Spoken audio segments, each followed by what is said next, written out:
안녕하십니까. CNG 방송의 진행을 맡고 있는 조영식의 지식마당의 조영식입니다.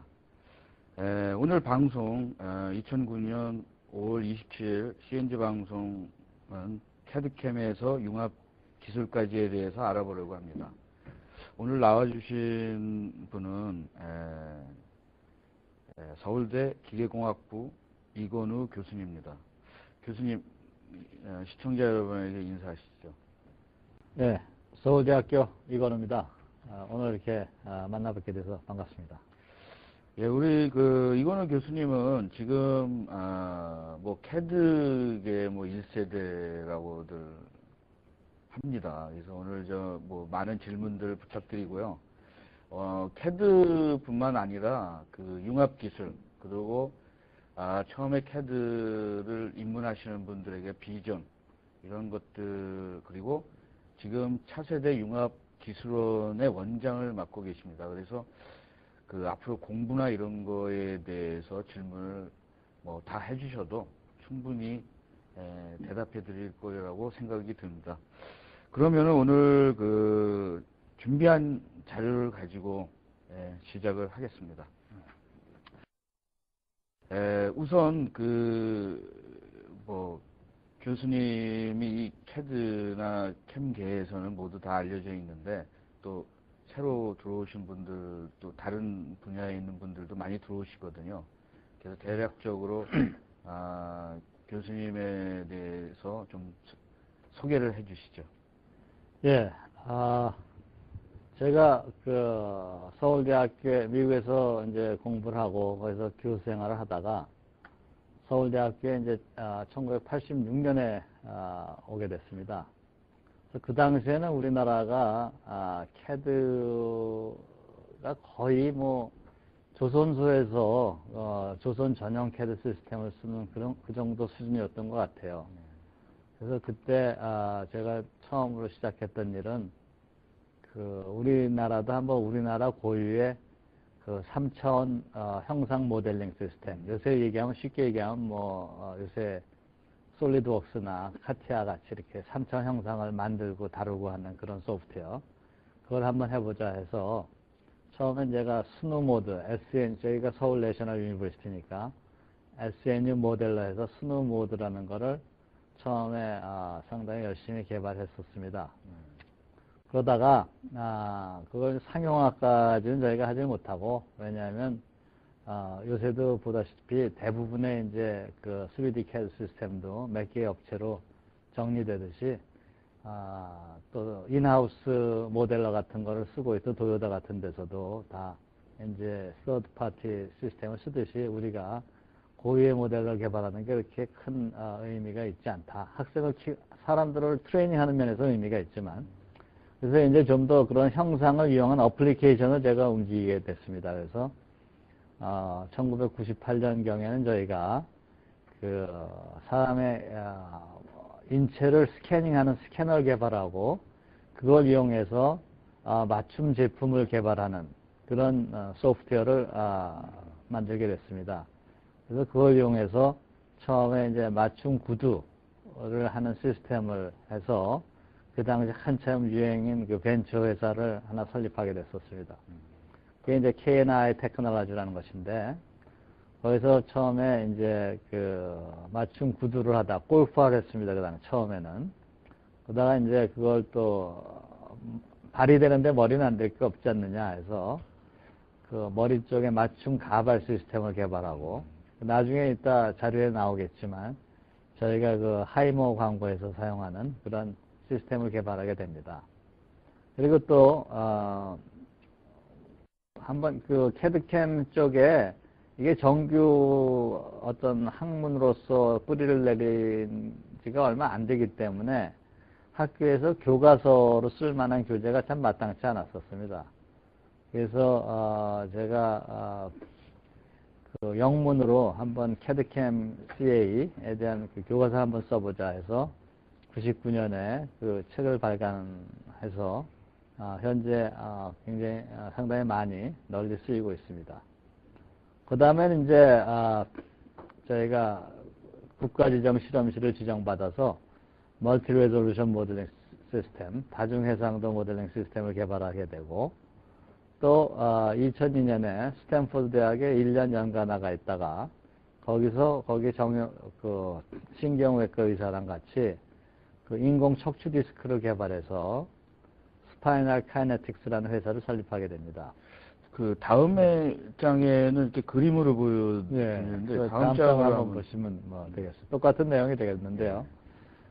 그렇게 해서 이제 그 스파이널 키네틱스라는 회사를 설립했고, 그 뒤에는 제가 주로 하는 연구는 휴먼 센터드 CAD 시스템이라고 해서 제품을 개발할 때 그 제품을 사용하는 사용자가 어떻게 느끼는가, 그걸 동시에 시뮬레이션 하면서 제품을 개발하는 그런 CAD 시스템 개발에 주력하게 됩니다. 그거를 하다 보니까 사람의 과 밀접하게 서로 그 영향을 주고받는 제품이 아무래도 그 스포츠 관련된 장비들이 많아서 그 장비에 대한 어떤 설계라든가 시뮬레이션, 그런 일도 하게 됩니다. 나중에 다 발표 자료를 보면서 조금 더 자세히 설명을 드리죠. 예, 다음에 발표, 요건 이게 스노모드의 이그젬플이 되겠는데요. 3차원 형상을 다룰 수 있는 형상을 만들고, 다음에 또 변형시키고, 그래서 실제로 설계자가 어떤 제품을 설계할 때 자기 머릿속에서 자기가 갖고 있는 그 제품에 대한 형상을 점점 구체화할 수 있게 하는 그런 툴이 되겠습니다. 이것이 그 커널까지 다 만드신 거예요? 그때 커널로 만든 겁니다. 굉장히 앞서가셨네요. 다음에 보시죠. 이게 아까 말씀드렸던 이제 맞춤 골프화 네.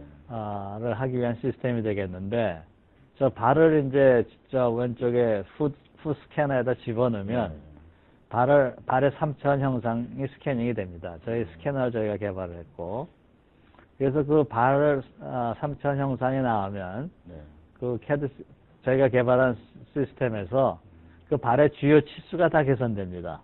측정이 되는 거죠, 자동으로. 길이라든가 뭐 너비라든가 높이 뭐 그런 것들. 그러면 그걸 이용해서 그 다음 슬라이드 한번 보실까요? 그 주요 치수를 잰 다음에 우리가 구두를 만들 때는 구두 틀이라는 슈 라스트라는 게 있습니다. 그걸 이용해서 이제 구두를 만드는 건데, 그 슈 라스트에도 다 주요 치수들이 있습니다.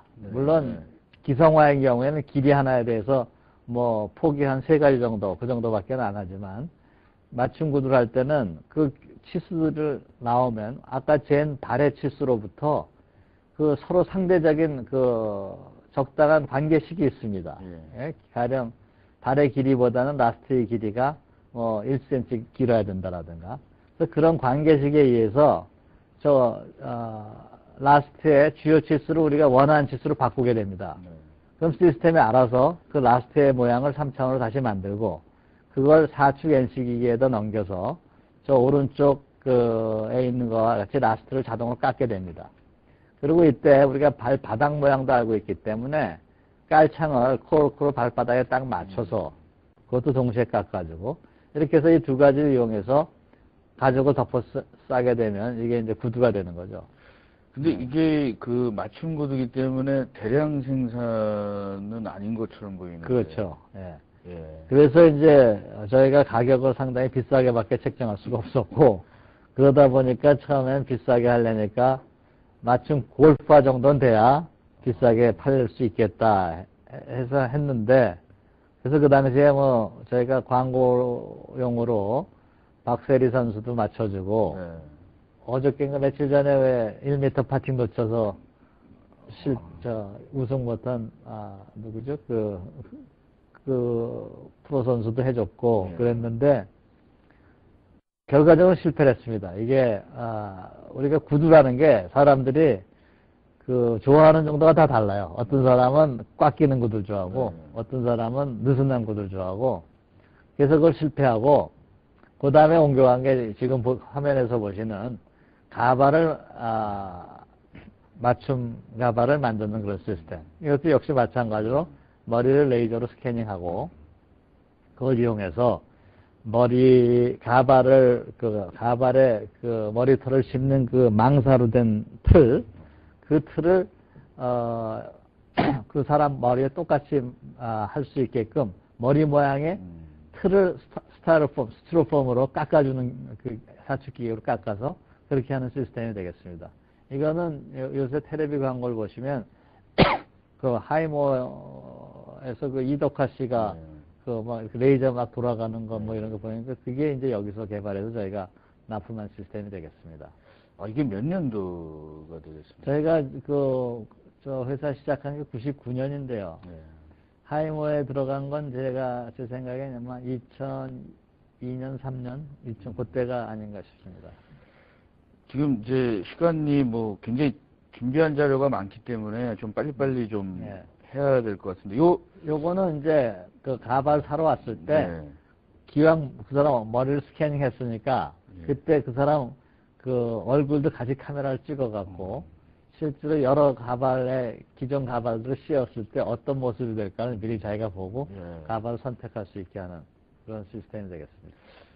그 교수님은 이제 대량 생산보다는 이제 그 납품용 소량 생산을 좋아하시는 것 같아요. 그 다음에는 책에 대해서 지금 이제 재미있게 뭐 한국 책은 물론이고 이제 영어, 그 다음에 이제 중국어, 또 좀 재미있게 좀 그리스어 버전이 있으십니다. 그래서 이게 어떤 사연인지 좀 말씀해 주시죠. 제가 사실은 저 책을 2002년에 제가 1년 동안 MIT에 이제 연구연가 갔었습니다. 그래서 가 있는 동안 여기 있을 때보다 시간이 많이 나니까 책이나 한 권 쓰자 해서 이제 책을 쓰게 됐던 건데 그때 1년 동안은 정말 책만 썼는데 그때 한 3분의 1을 쓰고 돌아왔어요. 2003년에 돌아왔는데 아니죠. 92년에 갔다 93년에 들어왔는데 93년에 들어왔는데 나머지 3분의 1을 한국에서 쓰려니까 너무 시간이 없어서 주말에만 써갖고 99년에나 발간하게 된 거예요. 3분의 1 쓰는데 6년이 걸린 거죠. 3분의 1 쓰는 데는 1년이 걸렸는데 그렇게 해서 발간한 책인데 이 캐드캠 쪽에 마땅한 교과서가 별로 없습니다. 그래서 저 책이 상당히 인기가 있었는데 최근에 와서 중국이랑 그리스에서 번역판을 물론 한국어 번역판도 있고 번역판을 내서 잘 팔리고 있습니다. 특히 그리스어로다 한 건 무슨 인연이 있습니까? 그리스 어느 사람이 그 책을 내겠다고 연락이 왔어요. 그러면서 그림이나 이런 거는 자기가 다시 그리기 힘드니까 그런 거 보내줄 수 있느냐 해서 보내줬더니 저렇게 책이 나왔어요. 아마 좀 희귀한 최초이지 않을까 이러네요. 다음 자는 요거는 이제 저희가 그 과기부의 국가지정 실험실로 지정되면서 5년 동안 진행한 과제가 되겠는데요.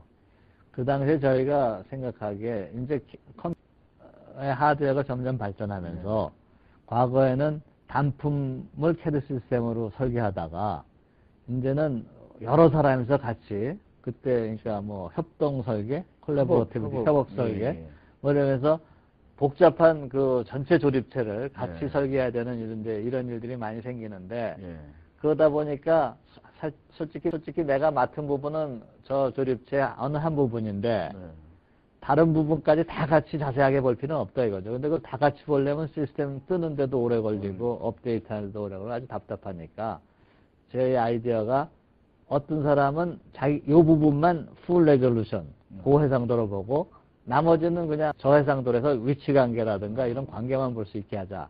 그래서 부위별로 원하는 대로 해상도를 마음대로 바꿀 수 있게 하자 하는 내용이었습니다. 저게. 요즘은 이제 그 뭐 마크업 솔리드 뭐 이제 뭐 이런 식으로 해서 해결을 하고 있는데 다음 점 한번 보시죠. 그래서 저희가 이제 개발했던 그 형상을 단순하게 할 수 있는 오퍼레이터를 개발한 게 되겠는데요. 그래서 맨 위에 보면 제가 이제 랩어라운드라는 오퍼레이터라고 이름을 붙였는데 우리가 부엌에서 플라스틱 랩으로 이렇게 물건을 덮어 싸면 네. 이게 옴퍽옴퍽한 데는 다 덮어지고 그냥 모양이 단순하게 되는 그런 효과를 만들게 하자. 그래서 밑에 그림을 보면 그 브레킷 같은 게 저렇게 덮어 쌓여있는 모양처럼 바뀌게 하는 그런 오퍼레이터. 또 스무드 아웃 오퍼레이터라고 해서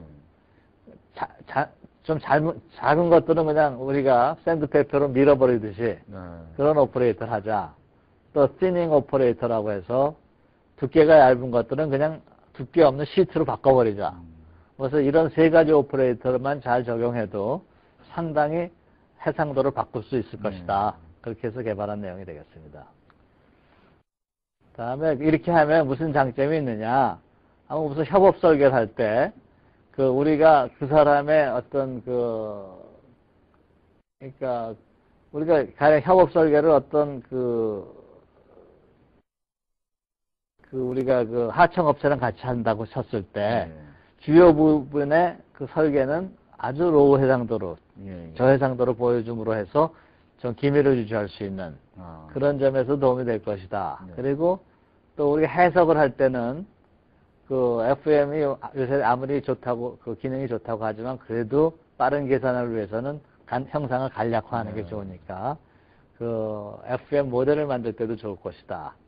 또 우리가 기존의 데이터베이스에서 유사 부품을 찾아낼 때 그때 간략화된 형상 갖고 먼저 유사한 거 찾아낸 다음에 거기서 서치를 하면 훨씬 쉬울 것이다. 그래서 이러이러한 응용 범위가 있을 것이다 하고 제시한 겁니다.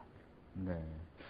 다음은 artificial disk 부분에는 재밌네요, 이게. 예, 요게 제가 이제 스탠포드에 2002년에 연구 연가를 갔었는데, 그때 스탠포드의 신경외과 의사랑 같이 1년 동안 한 일이 되겠습니다. 그래서 우리가 대개 디스크 환자들이 척추에 이제 디스크가 문제가 되면 그 부분에 그 말랑말랑한 디스크를 다 걷어내버리고 거기를 그냥 철판 같은 거로 붙여버립니다.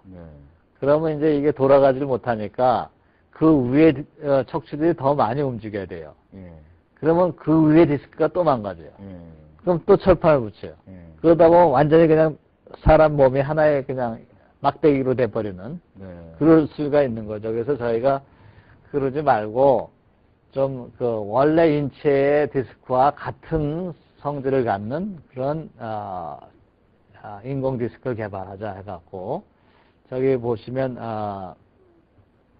그 위아래는 쇠 플레이트가 있고 그 사이에 이제 고무처럼 좀 말랑말랑한 폴리머가 있고 그 밖은 또 사람의 디스크도 겉은 딱딱합니다. 그래서 파이버로 해갖고 쏴주는 저런 형태의 디스크를 개발해서 그 당시엔 저희가 발명 특허만 내고 왔는데 그 뒤에 이제 펀딩을 해서 회사를 만들고 펀딩을 해서 처음엔 엔젤 펀드가 500만 불이 들어오고 그 다음에 다시 벤처 캐피탈이 5천만 불이 들어와서 지금은 저기 엔지니어가 벌써 한 150명 정도 되는 그런 회사로 되어 있습니다. 그래서 지금 실제로 사람 몸에 들어간 게 한 2, 3천 케이스 되어 있는데 좀만 더 되면 이제 FDA 승인이 난다고 합니다.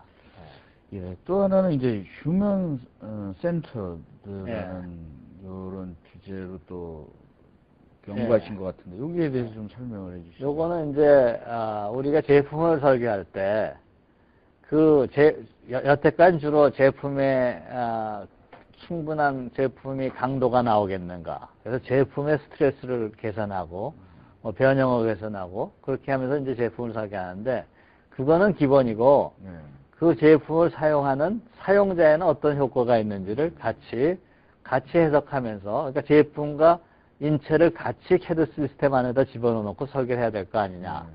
그래서 제가 그 개념을 Human Centered CAD 시스템이라고 하고 그거 사람하고 인터랙션이 많은 제품이 뭐겠는가. 해서 저희가 이제 그 이그젬플로 자동차랑 다음에 스포츠 이퀴먼트, 스포츠 기구들 그런 거에 대한 연구를 한 것입니다. 이런 것도 인간공학적인 면도 있죠. 예. 근데 인간공학에서는 대개는 통계적인 실험에 의해서 통계적인 데이터를 많이 쓰이는데 저희는 인체를 실제로 뼈와 근육으로 이루어진 모델을 해서 물성치. 예, 그래서 실제로 근육에 걸린 힘들이 어떻게 네. 하는가 그걸 계산해서 그걸로부터 이 사람이 너무 힘들 것이다, 안 힘들 것이다. 또 이게 스포츠 이퀴먼트 경우에는 그 기구가 원래 우리가 생각했던 근육을 강화시켜주는 기구인가 그런 거를 이제 미리 시뮬레이션하고 저희가 가령 가슴 근육만을 위한 거라면 설계를 계속 바꿔가면서 가슴 근육에 힘이 제일 많이 걸리게 한다든가 그런 게 가능해지겠죠. 근데 이런 것들을 할 때 그냥 일반적인 CAD, 3D 일반적으로 우리가 살 수 있는 그런 CAD로 이용해서 할 수 있습니까? 안 됩니다. 그래서 저희가 현재는 저런 기능을 솔리드웍스에 네. 모듈 하나 저희 걸 추가해서 네. 이런 기능이 되게끔 그런 일을 하고 있습니다. 네. 이거는 이제 한 이그젬플로 자동차에 네. 그 우리가 입구 도에 네. 입구 거기를 어떻게 설계하면 들어오고 나오기가 편하겠는가 네. 그런 거를 인체 모델 같이 시뮬레이션 하면서 도어에 옵티멀한 설계를 하는 그런 예가 되겠습니다. 네. 다음으로 넘어가시죠. 마찬가지 요거는 이제 실제로 도어가 아니라 이제 차에 앉았을 때 네. 뭐 라디오 그 손잡이라든가 뭐 그 방향 지시라든가 이런 것들이 우리가 접근성이 좋은가 그런 모션 접근하는 모션에 대해서 우리가 얼마나 편하게 느끼는가 이런 거를 이제 시뮬레이션 하면서 저 레이아웃을 컨트롤 패널의 레이아웃을 설계할 수 있게 하는 그런 시스템이 되겠습니다. 요거는 이제 아까도 말씀드렸듯이 우리가 인체와 인터랙션을 가장 많이 하는 제품이 이런 운동기구입니다. 예. 그래서 이런 운동기구를 설계할 때 실제로 사람의 근육에 어떤 힘이 걸리는가. 지금 이 엑젬플은 저희가 다리 근육을 강화시키기 위해서 스쿼트 모션이라는 게 있는데 그거를 그냥 역기만 들고 하는 방법이 있고 또 프레임이 있는 기계에서 하는 게 있습니다. 근데 프레임 있는 기계에서 하는 게 안전하긴 한데 역기보다 그냥 혼자 자유스럽게 역기만 드는 것보다 운동 효과가 부족하다는 선수들의 얘기가 있어서 그걸 실제로 우리가 해석해보고 정말 그런가. 그러고 그러면 저 프레임 있는 기계를 개선해서 좀 더 좋은 효과가 나게 할 수는 없겠는가. 그런 걸 한 연구가 되겠습니다. 근데 이런 것 자체가 벌써 뭐 융합인 것 같은데요? 상당히 융합입니다, 이제. 예. 이건 뭐 복합이 아니라 융합인 것 같은데. 그러니까 인체의 바이오메카닉스랑 예. 그다음에 저희가 흔히 하는 캐드캠이랑 융합이라고 볼 수 있습니다. 근데 사실은 기계과나 뭐 캐드캠을 이렇게 배우러 온 학생들이나 대학원생들이 이런 걸 이렇게 봤을 때 좀 처음에는 좀 놀라지 않나요? 이 전통적으로 무슨 그렇죠. 그 학생들이 처음에는 기계공학하면 네. 학생들이 이제 제대로 전공을 들어가는 게 3학년 전공 과목들로 들어가는데 그 학생들이 가장 많은 시간을 보내는 게 고체역학, 유체역학, 동력학 이 세 가지 제일 많이 시간을 보내는데 저희는 그거는 물론 알아야 되지만 좀 더 그 타겟 오리엔티드된 연구를 하니까 그래서 처음에는 좀 생소하게 느낄 수도 있습니다. 또 이 교수님이 오늘 잘해온 것인 거는 또 이제 융합기술론에 대해서 좀 소개를 해달라고 좀 부탁을 드리는데, 요 융합기술론 설립에 대해서 좀 말씀해 주시고요. 이제 요새 상당히 키워드인데, 융합이라는 건데, 너무 많은 사람들이 이제 얘기를 하다 보니까, 이제 일반 사람들은 도대체 융합이 뭐냐, 거기에 대해서 좀 자세히 좀 말씀을 해 주시죠. 그 다음에 넘어갈까요? 우선 융합기술이라는 게, 처음부터 좀, 정의가 혼동을 주는 게, 외국에서는, 테크놀로지 컨버전스라는 용어를 썼어요. 그러니까, 기술이 융합되는 어떤 그런 액션의 개념으로 해서 이해가 쉬웠는데 우리나라에서 이걸 컨버전스 테크놀로지라고 해서 명사화를 해버려갖고 하나의 학문 분야처럼 느껴지니까 도대체 이건 무슨 학문 분야냐 이런 질문이 많이 나오게 되는 거죠. 그래서 이제 그 융합기술이 도대체 뭐냐 그걸 한번 다음 거로 넘어가고. 예. 융합기술이라는 게 결국은 NT, BT, IT 등의 이게 새로 많이 나온 신기술이죠. 이들 신기술 간의 융합, 이들이 서로 융합돼서 어떤 새로운 기술을 하자. 또는 NT, BT, IT와 기존의 학문 또는 기존의 산업과의 결합을 해서 새로운 가치를 창조하자는 건데, 이거 해야 되는 이유는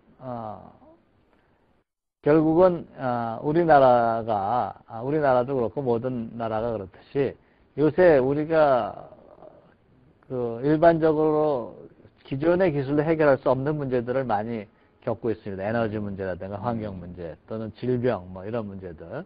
그래서 이런 것들은 보니까 기존의 기술만 갖고는 안 되더라. 기존의 기술이 서로 같이 융합돼서 사용돼야 이런 문제가 해결되더라 하는 거겠습니다. 그래서 한번 뒤에 넘어가면 융합기술의 이제 형태가 있는데 처음에 가장 쉬운 건 유형 2가 되겠습니다. 그래서 NT나 BT나 IT 뭐 이런 기술들이 자기네끼리 융합돼 갖고 새로운 기술을 창조해내는 게 이제 유형 2가 되겠는데 처음엔 되게 유형 2로 시작했죠. 모든 나라에서. 그러다가 이제 유형 3 같은 게 사실은 더 그 당장 경제 발전에 더 효과가 있는 건데 기존의 산업과 신기술 융합시키자. 가령 뭐 조선 산업을 위한 IT라든가 뭐 이런 것, 자동차와 IT의 융합 뭐 이런 것들이 유형 3이 되겠습니다. 훨씬 더 실용적인 형태가 되겠고요. 유형 1은 이제 융합기술의 범위를 굉장히 더 넓혀가는 건데 이런 신기술과 기존의 학문과를 다시 융합시키는 것. 그 학문에는 단순한 공학이 아니라 인문과학, 사회과학, 예술 이런 것까지 융합되는 게 유형 1이 되겠습니다. 그래서 이런 세 가지 형태로 기술들이 융합되는 걸 융합기술을 한다 하고 있습니다. 그래서 근데 사실 이 개념이 어렵기 때문에 이런 융합기술의 사례를 보는 게 이러면 이 정도가 이게 융합기술 제품이구나 하고 이해하는데 도움이 될 것 같습니다. 시간이 없을 것 같아서 간단하게 한번 보이고 넘어가면요. 예를 들면 요새 아주 관심을 많이 받는 분야인데 BT랑 ET가 합치는 건데 이제 요새 탄소 배출권 때문에 굉장히 문제가 되는데 그 발전소라든가 공장에서 굉장히 많은 양의 CO2를 배출해냅니다.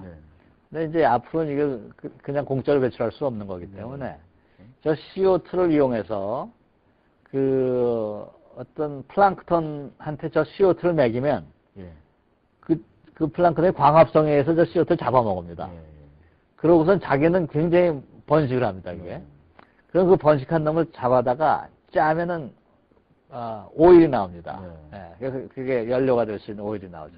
그러면 CO2도 흡수하는 효과가 생기고 오일도 만들고 그래서 이런 것들이 바로 융합기술의 한 사례다. 그리고 또 하나는 그 아주 작은 로봇, 나노 기술하고 로봇 기술 합쳐서 우리가 인체 속에 들어가서 환부를 직접 샘플링, 조직도 샘플하고 심지어 치료도 하고 이런 거. 또는 IT랑 BT랑 해서 요새 아주 많이 얘기하는 유헬스케어. 그래서 우리가 앞으로는 병원을 우리가 아파서 찾아가는 게 아니라 우리 몸 상태를 항상 모니터링하고 있다가 헬스 시스템 기구에서 병원이 됐든 어떤 그런 기관에서 모니터링하고 있다가 문제가 생기기 전에 먼저 우리를 호출하는 거죠. 어느 때 어느 병원에 누구 와서 만나라. 그런 게 이제 유헬스케어 시스템. 이런 여러 가지 얘기가 있는데 시간이 없으니까 그냥 넘어가시죠. 다음으로 넘어가시죠. 그래서 이제 저희가 이런 융합기술이 외국에서는 특별히 어떤 기관을 만든다든가 그러질 않고 그냥 그냥 소프트하게 사람들이 모여서 융합기술 연구를 하는데 우리나라는 모든 게 좀 일단 하드웨어 먼저 구축하고 그래야 일이 시작됩니다, 우리나라.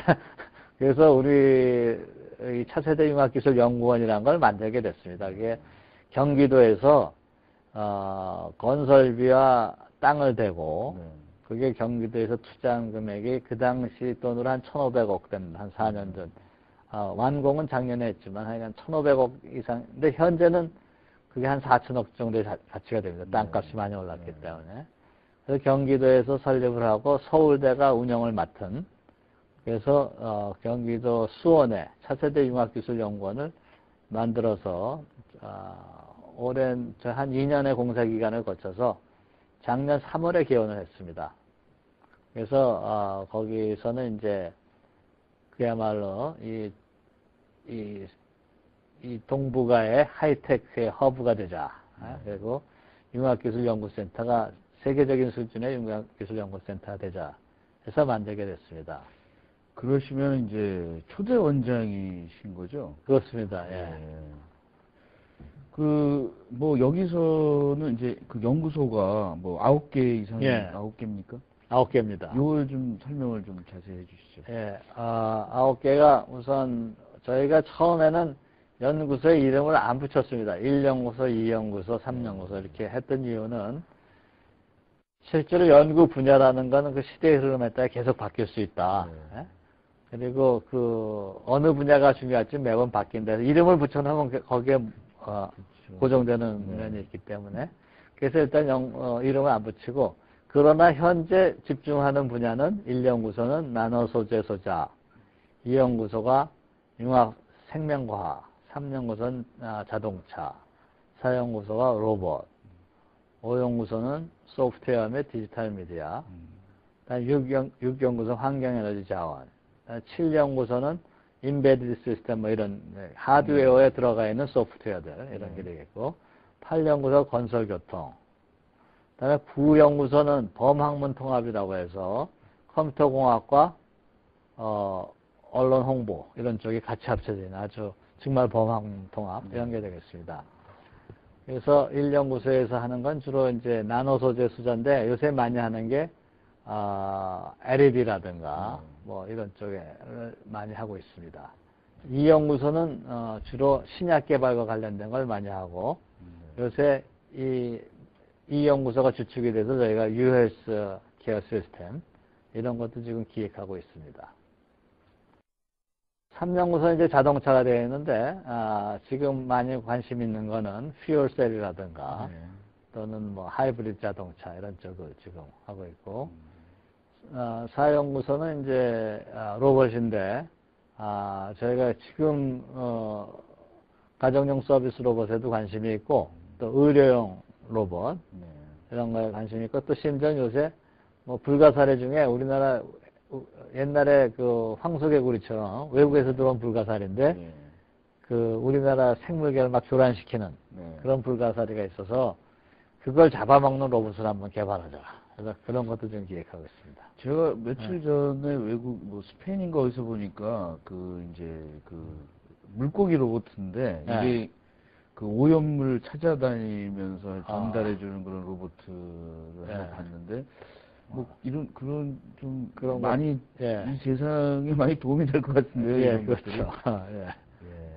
그다음에 5연구소는 이제 소프트웨어, 디지털 미디어 이런 게 있고 6연구소가 이제 아까 환경에너지 아까 얘기했던 그런 플랑크톤을 이용한 탄소를 잡아먹고 뭐 이산화탄소 잡아먹고 이런 게 여기서 많이 하고 있는 요새 굉장히 녹색 성장과 관련해서 굉장히 주목을 받고 있는 연구소가 되겠습니다.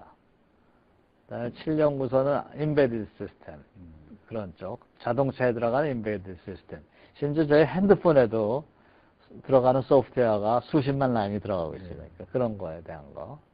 그다음에 8연구소는 건설교통이라고 해서 요새 여기서 관심하는 게 이제 스카이카라고 해갖고 궤도에 아주 소형 택시를 거의 2, 3m 간격으로 올려갖고 계속 도시를 돌게 하면서 아무나 가서 타고 목적지에 갈 수 있게 하는 그런 무인차입니다. 그거 지금 기획하고 있습니다.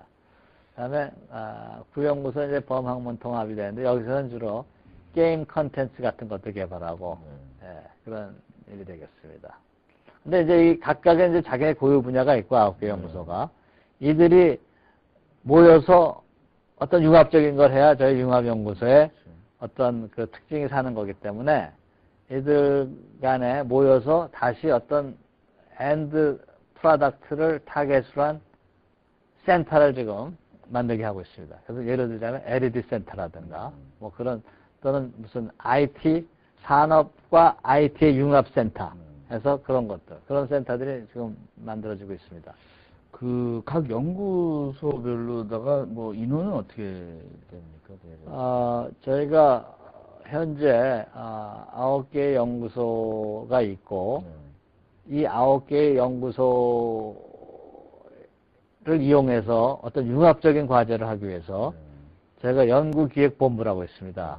그래서 연구기획본부에 저희가 박사가 14명이 있습니다. 그래서 거기서 연구기획을 해서 필요할 때마다 각 연구소에다가 지원을 요청하면 풀 제도처럼 연구소에는 소장님들이 이제 우리 학교 다 교수님들로 돼 있는데 이제 지원을 요청하면 그 교수님들은 자기 실험실을 갖고 있기 때문에 거기서 이제 인력이 같이 지원이 되고 그런 시스템이 되겠습니다.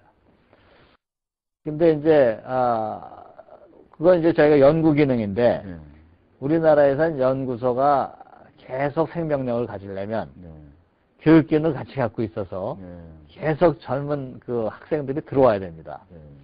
그래서 그런 이유로 저희가 융합과학기술대학원이라는 서울대의 전문대학원을 올해 3월에 개원을 했습니다.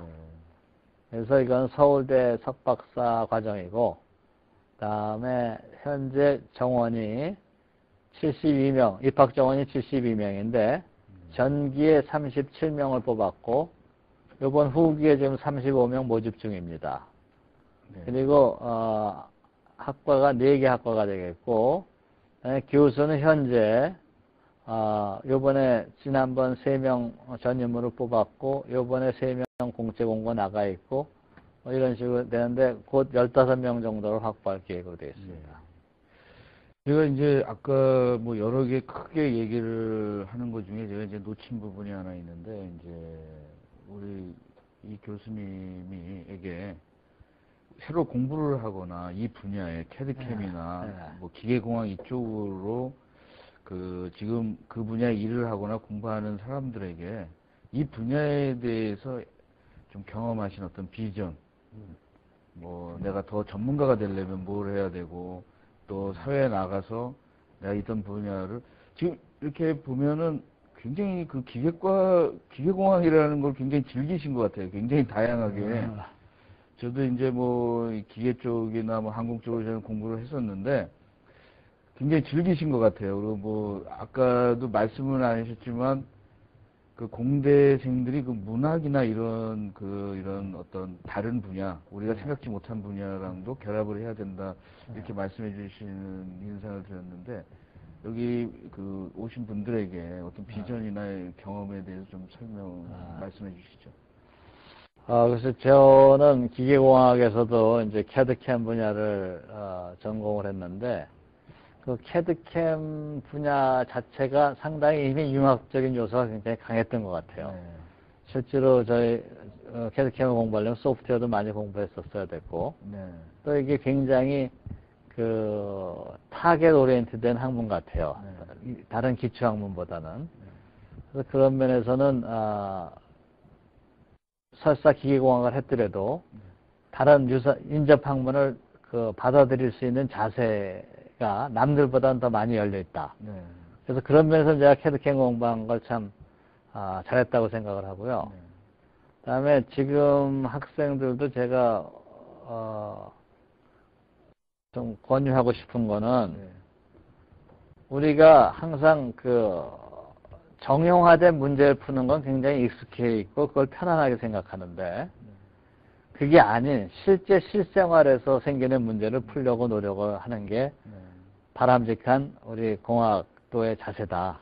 그걸 제가 굉장히 강조하고 싶습니다. 사실 우리나라 제가 연구 풍토, 얼마 전에 제가 매경에도 그런 글을 썼지만 우리나라의 연구 분야에서 많은 경우가 문제를 자기가 내서 자기가 푸는 경우가 굉장히 많습니다. 근데 실제로 문제는 현실 생활에서 필요한 문제를 풀어야지 자기가 문제 만들어서 풀면 물론 논문은 되겠지만 그게 별로 우리 실생활에 도움이 안 되니까 그런 거를 좀 염두에 두고 그 공학을 공부한 학생들은 항상 주변에 뭐가 불편한가, 뭐가 고쳐야 되겠는가, 그래서 그거를 해결하면 돈은 저절로 버는 겁니다, 이게. 그래서 그렇게 좀, 권유하고 싶습니다. 네, 지금 이제 그 결론적으로 말씀을 드렸고, 앞으로 이제 질문을 좀 많이, 질문을 좀 많이 받으려고 합니다. 그래서 오늘은 한 5분 정도 더 질문을 더 받으려고 그러는데, 뭐, 모든 거에 대해서 뭐 주저하시지 마시고 질문을 해주세요. 질문을 뭐, 캐드캠 분야 아니라, 아까 자료를 보니까 뭐 이건 캐드캠 분야가 아니라, 뭐 비주얼, 뭐 미디어, 뭐 이런 부분까지 다 커버가 되는 건데 좋은 기회니까 이런 질문을 좀 해주십시오. 근데 그 한 분이 그 유상호님이 이제 이런 질문을 해주셨어요. 현재 직장을 휴직하거나 사직하지 않고 융합과학기술원에 갈 수 있는 방법이 있는지 궁금합니다라고 말씀해 주셨는데 어떻습니까? 원래 제가 융합과학기술대학원을 기획할 때는 네. 기업체에 있으면서 네. 파트타임으로 되어 있는 걸 굉장히 권장하는 방향으로 기획을 했었어요. 네.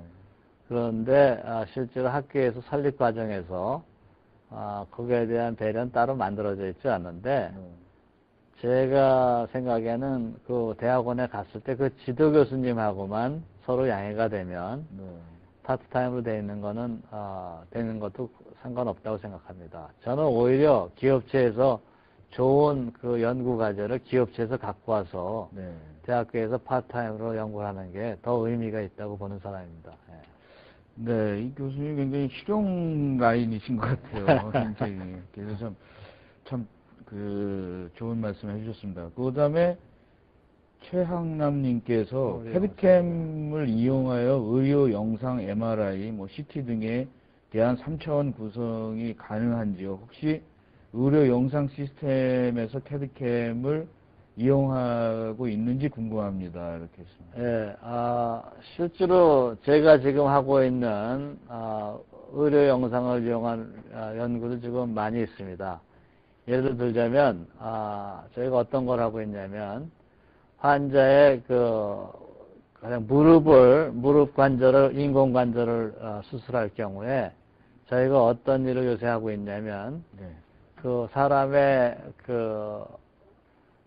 무릎 관절 수술하기 전에 뼈를 CT 촬영을 다 해서 그걸 저희가 3차원 형상을 다 만듭니다, 뼈에. 그리고 인공 관절에 대해서도 3차원 모델을 미리 저희가 갖고 있습니다. 나중에 그리고 수술한 후에는 그 사람의 엑스레이 이미지를 갖고서 이 인공 관절이 뼈에 어떤 상대적 위치로 들어가 있는가 그걸 저희가 정확하게 계산을 해낼 수 있습니다. 그래서 수술했을 때 O자 다리가 됐는지 또는 바깥쪽으로 뻗는 다리가 됐다든지 그런 걸 미리 수치적으로 다 계산할 수가 있습니다. 그래서 요새는 CAD 분야에서 굉장히 많은 어플리케이션이 의료 영상 쪽으로 가고 있습니다. 예. 요번은 좀 나름대로 이런 좀 애로사항을 질문하셨는데 권창곤님께서는 만약 CAD를 전혀 접하지 못하는 사용자에게 어떤 조언을 해주실 수 있을까요? CAD를 쉽게 접할 수 없는 실정이라서 이런 쪽의 질문이 왔는데 말씀 좀 해주시죠. CAD를 접해볼 그러니까 좀 문과 쪽이라든가 뭐 이과가 아니라 그런 쪽에서도 어떤 CAD를 뭐 어떻게 하면은 좀 사용할 수 있을까 이런 질문을 하신 것 같아요. 글쎄, CAD란 건 사실은 이제는 일종의 그냥 툴이기 때문에 꼭 이론을 알아야 쓸 수 있는 건 아니죠. 그래서 실제로 이미 솔리드웍스 같은 거를 초등학교에서부터 교육을 시키는 경우도 있습니다. 그러니까 근데 이제 그거를 접근이 안 된다는 건데 글쎄요, 오토캐드 정도 같은 건 흔히 접할 것 같은 느낌이 드는데. 근데 이제 이분이 예를 들어서 CAD를 뭐 살 수 없다 뭐 이런 게 아니라 나는 이제 문과 계통만 했는데 이과에 할 수 있습니까? 이런 걸 질문하실 수도 있으니까요. 그거는 이과 프로그래밍을 진짜 CAD 소프트웨어를 개발하고 이러려면 분명히 네. 이과적인 성향이 필요하죠. 그 수학적인 백그라운드가 필요하니까. 그러나 그걸 사용해서 어떤 제품을 설계하고 이러는 건 제가 보기에는 오히려 창의력이 더 중요하지 어떤 수학적인 백그라운드가 중요하다고 보지 않습니다. 네. 예. 잘 들으셨죠? 이건 창의력의 문제지 뭐 CAD 툴의 문제는 아니다라고 명쾌하게 말씀해 주셨습니다. 그 다음에 이제 이분이 뭐 김동주님인데 뭐 전에 교육을 받으신 것 같아요. 안녕하세요, 교수님. 인하대학교 기계공학부에 HIC CAD 쪽을 공부하고 있는 김동주라고 합니다. 지난번에 인사드린 후 오랜만에 다시 인사를 드립니다라고 말씀하셨는데 이번 연구 주제에 태블릿 탑을 사용한 CAD 유저 인터페이스를 연구해 보자 합니다. 일반적으로 CAD 사용자들이 가지는 모니터, 키보드, 마우스 등의 인터페이스를 통합하여 보다 직관적이고 능률적으로 설계 시스템을 구현하려는 목적을 하고 있습니다. 교수님의 충고 또는 조언을 부탁드립니다. 이거는 뭐 지도 교수님으로 해줘야 될 것 같은 질문을 하셨습니다. 근데 간략하게 대답해 주시죠. 하여간 지금 새로 시도하는 건 참 좋은 것 같습니다. 네. 그 마우스라든가 네. 키보드는 굉장히 2차원적인 인풋이니까 CAD에서는 3차원적인 인풋을 우리가 정말 내추럴하게 할 수 있다면 굉장히 도움이 되겠죠. 동경대학에서도 그런 쪽에 연구한 사람들을 많이 봤는데요. 햅틱까지 만약 더불어서 할 수 있다면은 굉장히 좋은 연구가 될 것 같습니다. 한번 나중에 찾아오세요. 네. 김지만님께서 다음과 같은 질문을 했어요. 어느 아이템을 가지고 도면화, 워킹 샘플, 양산품의 과정을 거치면서 혼자 고군분투하는 개인들이 많이 있습니다. 개발 과정에서 생산기술연구원 같은 정부 출연 기관의 장비나 인력을 지원받기 위해서 너무 많은 서류나 절차가 필요해 결국은 개인이 해결하는 경우가 많습니다. 이런 문제점을 교수님께서는 어떻게 생각하시는지 너무 생산기술원은 연구기관이라 그런 사실은 지원을 하기 위해서 설치됐다기 보기는 어렵고요. 오히려 그런 용도로는 경기도에 가면 안산의 경기 테크노파크라든가 그런 테크노파크라는 것들이 있습니다. 지방마다 그런 것들이 있는데 그런 데 가면 대개 뭐 레피드 프로타이핑 시스템이라든가 밀링 머신 이런 게 다 있으니까 거기는 그런 정도로 생긴 기관들입니다. 그래서 그런 데를 접촉하시는 게 좋을 것 같습니다. 네. 그 다음에 조현성님이 이렇게 뭐 직접적으로 질문을 하셨어요. 일반 대학원과의 차이가 뭔가요? 융합과학기술대학원과 일반 대학원과의 차이는 법률상으로 보면 융합과학기술대학원은 전문대학원입니다. 그러니까 서울대학가에 보면 행정대학원이라든가 또는 보건대학원 뭐 이런 데가 전문대학원이죠. 그래서 전문대학원이라는 건 좀 더 실무 오리엔트된 대학원이라고 볼 수 있고 다음에 배우는 과정을 보자면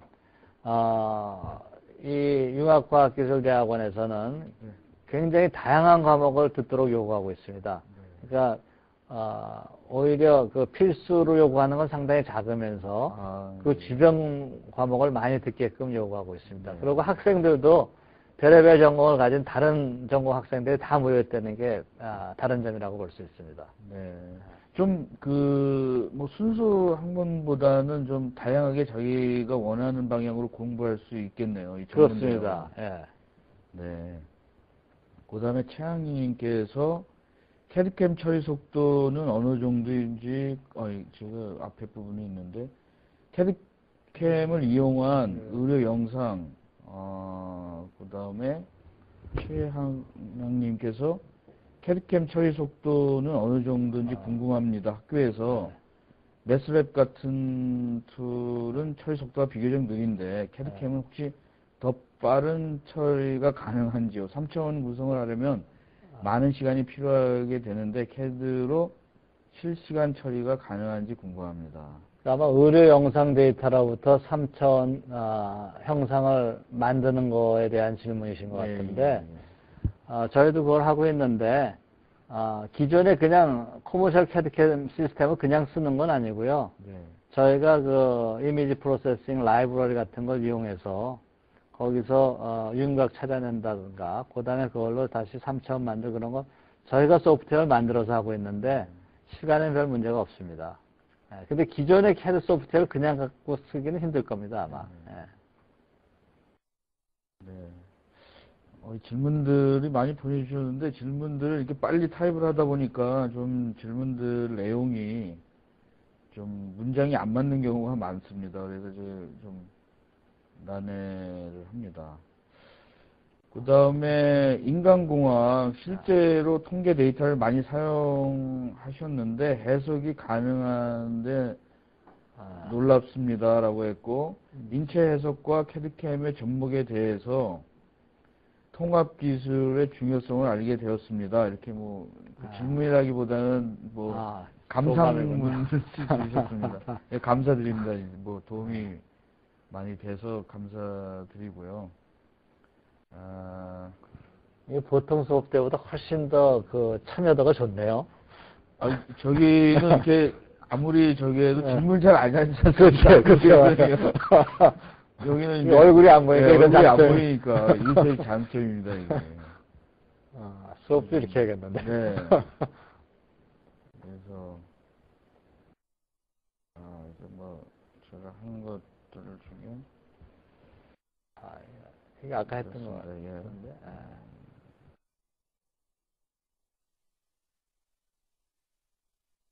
이제 질문들이 많이 해주셨는데, 감사드린다. 질문 중에 교수님 아시는 분들이 강의를 많이 하셨나봐요. 인사말도 많이 있습니다. 질문이라기보다는 좀 인사말이고. 네, 제가 좀 질문을 좀 드릴까 그럽니다. 그래서 질문이라기보다는 아까 이렇게 보니까 CAD가 참 변신을 많이 하고 있는 것 같아요. 그래서 우리 산업이나 좀 이럴 때 CAD나 이런 CAD뿐만 아니라 익스텐드 CAD 어떤 기업이 어떤 인재나 어떤 방향으로 좀 해야지 우리가 좀 아시아에서 중국이나 일본에 비해서 우리가 좀 더 많은 성장을 하는데 이런 IT의 우리 인프라를 어떻게 이용해서 어떤 식으로 좀 해야 될까? 융합 기술원 빼고 나머지 분들도 융합 기술에 대한 어떤 기회를 어떻게 얻어가야 될까? 이런 거에 좀 말씀해 주시죠. 그래서 저는 결국은 사람의 생각이 제일 중요한 것 같은데요. 우리가 되게 공부를 많이 하면 할수록 점점 시야가 좁아지는 경향이 있거든요. 그래서 조금만 자기가 익숙하지 않은 분야면 안 하려고 그러고, 아예 대화도 안 하려고 그러고, 그래서 그거를 고치는 게 가장 중요한 게 아닌가. 그래서 아까도 말씀드렸듯이, 문제를 아는 문제만 풀려고 하지 말고, 또는 익숙한 문제만 풀지 말고, 현업에서 뭐가 필요한가, 뭐가 불편한가 계속 의문을 갖고 찾아내는 자세. 그리고 그거를 풀려고 하는 자세. 그게 안 풀리면 남하고 같이 대화하는 자세. 이게 가장 중요한 게 아닌가. 제가 보기에는 우리나라 학생들이 가장, 부족한 점이 남과의 대화, 또 남의 분야를 알려고 하는 어떤 노력이라든가 호기심. 이런 게 가장, 약점이라고 생각됩니다. 그래서 그 점을 좀 보강해야 우리가 진짜 제일 앞서가는 그런, 이 공학 분야에서 앞서갈 수 있지 않을까 그렇게 생각합니다. 저도 이 설계나 이렇게 항공기 설계를 하면서 처음에는 이 전문 분야만 알면 된다고 생각을 했었는데 얼마나 많은 서로의 소통이 돼야 되는지. 그래서 전에 저희는 이런 생각을 좀 해봤어요. 어떤 설계 팀장은 기술을 많이 하는 것보다 다른 팀과 소통을 잘하는 좀 그런 비즈니스 마인드가 있는 사람들, 협상하고 좀 이런 기술이 있는 사람이 더 팀장이 돼야 되는데, 현실에 가보면 그 분야에 그냥 많이 알고 오래 한 사람들만 팀장이 되니까 옆에 부서랑 소통이 잘 안 되는 경우를 많이 봤습니다. 그래서 오늘 이 교수님을 모신 거는 융합기술원이라는 거가 교수님이 여지껏 살아온 어떤 비전의 그냥 한 가지 어떤 시도라고 저는 생각이 들어요. 뭐 이게 끝은 아니고 계속 또 사회나 이런 기업에 대해서도 이런 또 비전을 또 좀 전파해 주시기를 좀 이런 융합 바이러스를 좀 많이 전파해 주시기를 좀 바라면서 오늘 좀 마치겠습니다. 그리고 계속 질문을 갖다가 해주신 나머지 질문에 대해서는 게시판에 올려드리도록 하겠습니다. 그리고 이것으로 오늘 방송을 마쳐야 되겠습니다. 그래서 오늘 나와주셔서 대단히 감사드립니다. 네, 고맙습니다. 네.